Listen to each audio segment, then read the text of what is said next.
అండి. అందరికీ నమస్కారం. 'గుండె నిండా గుడిగంటలు' సీరియల్ ఈరోజు ప్రోమోలో ఏం జరగబోతుందో చూద్దాం. మనోజ్ అయితే వాళ్ళ అమ్మతో ఇలా అంటూ ఉంటాడు. "అమ్మ నాకు వేడినీళ్ళు పెట్టు స్నానానికి" అని చెప్పి అంటూ ఉంటాడు. వెంటనే ప్రభావతి అయితే "అవును కదా, నువ్వు కూడా స్నానం చేయాలి కదా, నీకు కూడా వేడినీళ్ళు కావాలి కదా" అని చెప్పి అంటూ వెనుకకు తిరిగి చూస్తుంది. వెనక మీనా ఉంటుంది.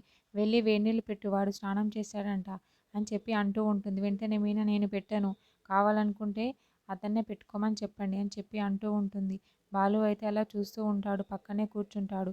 "ఏంటే నేను చెప్తే కూడా చేయనంటావు, వేడినీళ్ళు పెట్టమంటే ఏంటి ఉల్టా మాట్లాడుతున్నావు" అని చెప్పి అంటూ ఉంటుంది. వెంటనే బాలు అయితే "పెట్టదు, అయితే ఏంటి, అన్నీ తనే చేయాలా" అని చెప్పి అంటూ ఉంటాడు.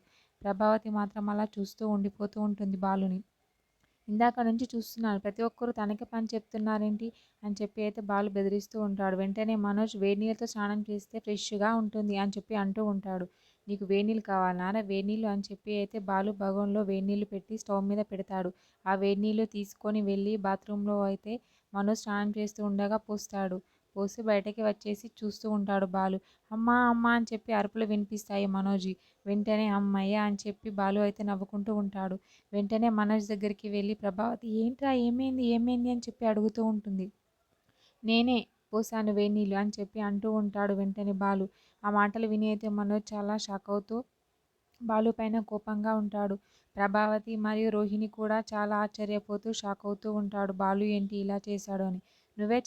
నువ్వే అన్నావుగా వేడినీళ్ళు కావాలి, వేడినీళ్ళతో స్నానం చేస్తే ఫ్రెష్గా ఉంటుంది అని, అందుకే నేనే వేడినీళ్ళు పెట్టి తెచ్చాను అని చెప్పి అంటూ ఉంటాడు. మనోజ్ మాత్రం బాలుని చాలా కోపంగా చూస్తూ ఉంటాడు.